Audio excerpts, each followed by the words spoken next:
এই 2 তারিখে আমাদের জমায়েতের উপরে নৃশংসভাবে মেদিনীপুর পুলিশ লাইন থেকে 1000-এর বেশি পুলিশ এনে র্যাব এনে আমাদের আক্রমণ করা হয়।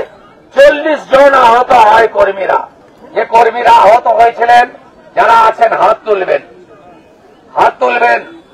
আপনাদের আমি স্যালুট করি। আপনারা সংগ্রামী। বিজেপি সরকার এলে সুদে আসলে হিসাব নেব, সুদে আসলে হিসাব নেব। এপ্রিল মাস 2026 বিজেপি সরকার হবে। আপনারা সংগ্রামী ভাতা পাবেন। আমি ঘোষণা করে যেতে চাই আপনাদের কাছে। আপনারা পার্টির জন্য, আদিবাসী যুবকের জন্য যে লড়াই করেছেন, আমরা কৃতজ্ঞ, চিরদিন মনে রাখব। আমরা অভিভূত। পরিবর্তন আসছে। গ্রামগুলো প্রস্তুত হয়ে গেছে। হিন্দু গ্রাম এবং আদিবাসী গ্রাম। কোথাও মমতা খালা জিতবে না। খালা মমতার ভোট নাই, জিততে পারবে না। আজকে সবাই সেখানে আমাদের আশীর্বাদ করেছেন। ডাক্তার সোরেনের কেস নিয়ে একটু আপনাদের শুনতে হবে 2 মিনিট। ইতিহাস প্রথমে তো বলেছি হত্যা কিভাবে করেছে। বর্বরচিত ভাবে 2টো এফআইআর হয়েছে। তার পরিবারের প্রথম এফআইআর হয়েছে হত্যা বলে। পরে এখানে আরেকটা বালিচোর আছে। অপেক্ষা করুন, বালিচোর আপনার সৌরভ রায় গেছে, আপনিও এবারে যাবেন। শীতের ধারা বাবু, তিনি এফআইআর বদলেছেন। 2টো এফআইআর, 2টোর কপি আমাদের কাছে। ছাড়িব না, আমরা ছাড়ব না।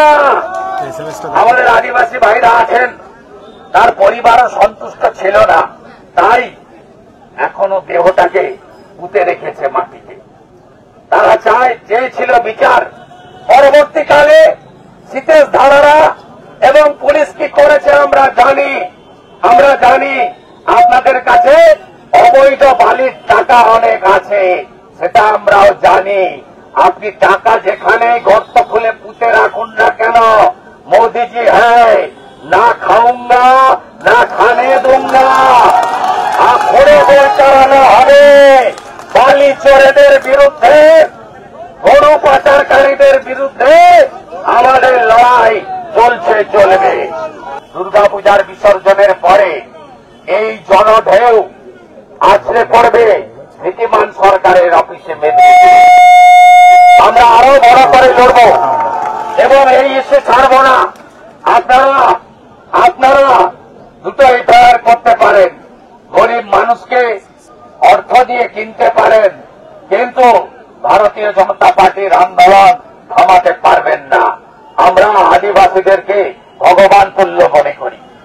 আমাদের নরেন্দ্র মোদীজি জনজাতি গৌরব দিবস পালন করেন প্রত্যেক বছর 15ই নভেম্বর। আমাদের মোদীজি দ্রৌপদী মুর্মুজিকে ভারতের রাষ্ট্রপতি করেছেন। বিজেপি 2টো রাজ্যে আদিবাসী মুখ্যমন্ত্রী করেছে। ছত্তিশগড়ে বিষ্ণুদেব সাই, উড়িষ্যায় মোহন মাঝি। তাই ডাক্তার সোরেন, সুবোধ সোরেনের মৃত্যুর জন্য দায়ী হল মমতা ব্যানার্জি। মমতা ব্যানার্জিকে সরানো না পর্যন্ত এই আন্দোলন চলছে, चलबे। भारत माता की। अरुणाचल सरकार का संकल्प 5 प्रतिज्ञा: शिक्षा से सशक्त भविष्य, कृषि से समृद्धि का, प्रकृति का साथ विकास, हर घर तक ग्रीन एनर्जी, पर्यटन से नई पहचान। इन प्रतिज्ञाओं के माध्यम से हम बनाएंगे ऐसा अरुणाचल सुंदर, स्वच्छ, सुरक्षित, शिक्षित, स्वस्थ और समृद्ध। हमारा वादा, विकास भी विरासत भी।